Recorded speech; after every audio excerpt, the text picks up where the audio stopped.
Do you know how to love unconditionally? I'm going to ask you a much more poignant question. Do you know how to love your body unconditionally? Recently, I was at a conference for eating disorders where they talked about the thin ideal, this very accepted opinion in society that thin is what we should be, that thin is good and beautiful and fat is ugly. Now, as someone who suffered the consequences of being overweight, I totally get and understand women who want to lose weight. I did too, right?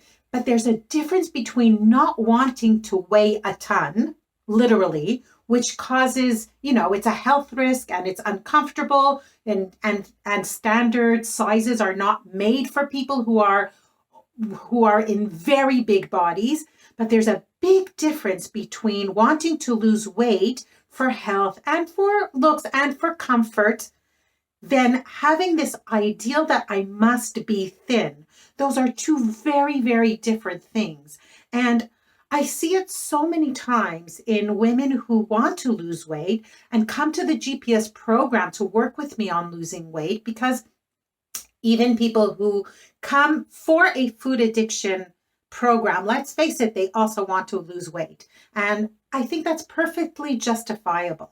But there's a big difference between wanting to lose weight when someone is very overweight and it's not comfortable and it could be a health risk. And I totally get that. And it's also not comfortable looking, but then having this thing where I have not reached my goal unless I'm thin. And this is what I want to talk about this week. This thin ideal, this idea that I am never satisfied until I am thin. But the truth is that most women who have body image issues will testify, even if they were thin at certain points in their lives, they still weren't satisfied with their bodies. And I think this is actually one of the consequences of the thin ideal. The idea that if I'm not thin, I'm not beautiful. If I have a nice waist, but fat thighs, well, all I see are the fat thighs, right? Or one woman talked to me about her flabby arms and how it really, really bothers her. And this is a woman who has lost a significant amount of weight. She works out every day. She's healthy. She eats real food. She feels great. But when she looks in the mirror, it really, really bothers her, these flabby arms. So this idea that we all have to have these thin, firm, toned bodies, and you'll see them on Facebook, right? When people are advertising, many times when you'll see advertisements for weight loss programs, what they'll show you is this, right, ripped woman or man, right? And you're like, yeah, that's what I want to be. Really? Really?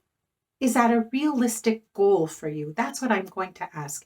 Now, I don't necessarily think people have to make do with being with morbid obesity, but even if yes, you know what I mean. But maybe if I've lost a lot of weight, right? I always tell people. Last week we talked about our why statement, right? What is the real reason you want to lose weight? What is the real reason?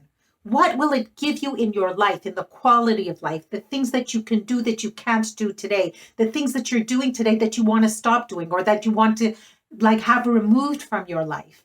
And if you look into the real why, then I always ask the people who come to the GPS program to say to them, does it really, really matter then if you gain those things, those goals, those, that you want to be able to hike, let's say, you want to be able to sit on the floor with your grandchildren, you want to be able to go into a regular clothes shop and buy clothes, but does it have to be a 38, right? I have European sizes. Does it have to be a 38?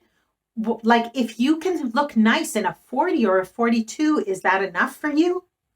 If you can sit on the floor with your children, does it really matter that it's plus 10 pounds or minus 10 pounds or plus 5 kilo or minus 5 kilo? If you can hike, if you can do all these things, then also look at your body and see if this thin ideal, if this idea that you must be thin to look good and to feel good in your body, if this is really serving you. And I can tell you that I did personally a lot of work on that. I'm not slim. For me to be slim, I would have to really, there was one time in my life when I was slim, I was starving all day. I have been maintaining a 15-kilo weight loss for the past, I don't know, like many years. I think it's about 25 years all in all, even though there was one period where I gained a little back and then I lost. But I've been maintaining this weight. I've been over a decade. I've been the same size in my clothes. But you know what? I'm not a 38. And I have a big butt. And I have thighs. And I have flabby arms. But I go hiking, I go scuba diving, I sit on the floor, I have energy to play with my grandchildren together with them. I have the life I want to live. But it meant me being comfortable, not being slim. So that means me being comfortable in the body that the universe gave me after this weight loss, which is where I stabilized. So what I'd like to ask you to do now is maybe share. What do you think the consequences of having a thin ideal is?